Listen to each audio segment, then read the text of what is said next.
Okay guys, today I'm going to show you how to take off the gas valve for this particular Atwood water heater system.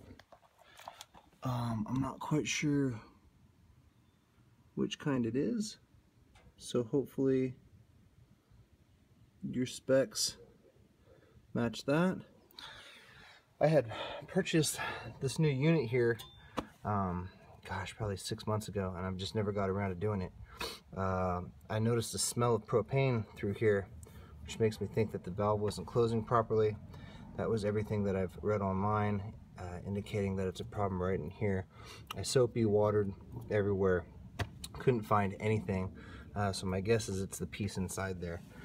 I haven't found any videos on how to do this online, so hopefully this helps you. It's really super simple. I was just about to go pay somebody to do this, and I decided I would try and do it myself, and it's all loosened up, so it's going to come apart real easy. But this is what I needed. I needed a 13/16 wrench, a 5/8 wrench, and a 1/4 inch small socket. Okay, what I had to do, 1/4 inch small socket goes on this screw piece right here. I took that out. Then one wrench on the nut. Unfortunately, I'm filming by hand, so I can't do it. And one to hold this piece.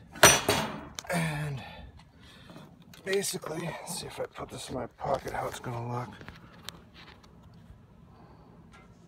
Well, I guess it looks all right. So basically, what I did is I held with one piece, and this propane thread is reverse. So normally you would think that you want to go down to loosen it, but what you need to do is go up. You're turning to the right to loosen it. This wrench right here is just simply holding the base there. It really wasn't that hard to get it loose. Spin this off all the way, and voila, that's off. Unplugged the electricity from here. Simply continue to take this screw out. Oh, just a second.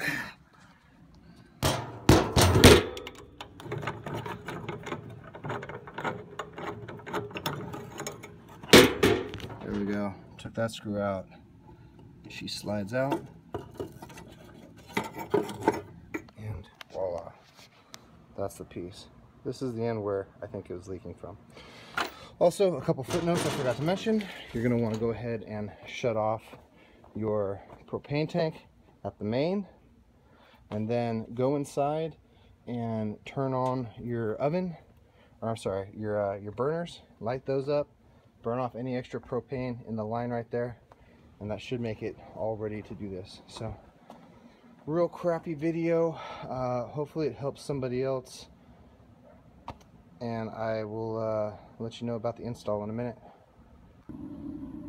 Alright, so I managed to pull out the old regulator. The pieces that you're going to need to take from the old regulator are this 45-degree elbow, and this orifice burner holder, and the orifice which is inside the burner holder.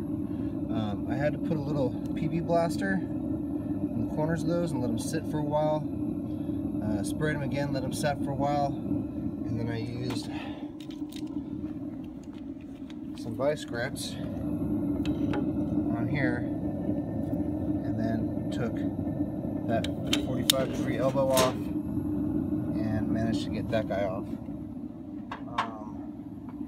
It was a 3/4 inch wrench for the burner, and it was the 5/8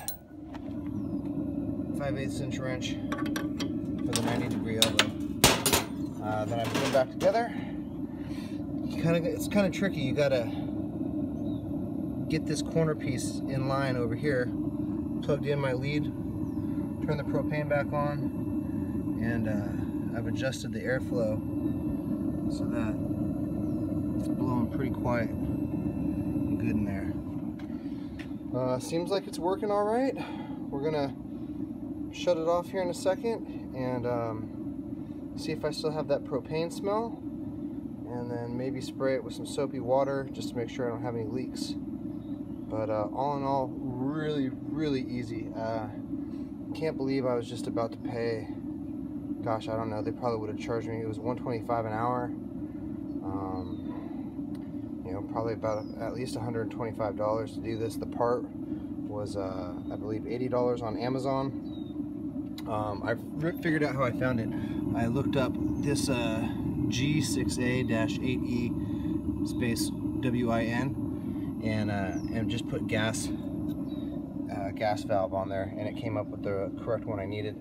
You can also do a little online searching. There's a website out there called, well, I hope I learned how to edit videos or something, but there was a website out there that had all the different parts in this whole thing. They were all labeled, brought up links to what they were and how much to order them. Unfortunately, this place would only accept PayPal, because I was thinking I would need to purchase a new one of these guys. I couldn't get them out of there. Luckily, I had some PB Blaster and just let them soak for a little bit. So maybe I'll post in the description the website that you can find the part numbers on. But anyway, this is how to do it. Really super simple, absolutely something you can do by yourself. I don't think I have great mechanical knowledge, and I was able to do this. It was a whole lot easier than I thought, and so far I think I did pretty well, and I am very happy with myself. So that is how you change out a gas valve, if that's what it's called. I'm probably getting this all wrong. Anyway, have a good night.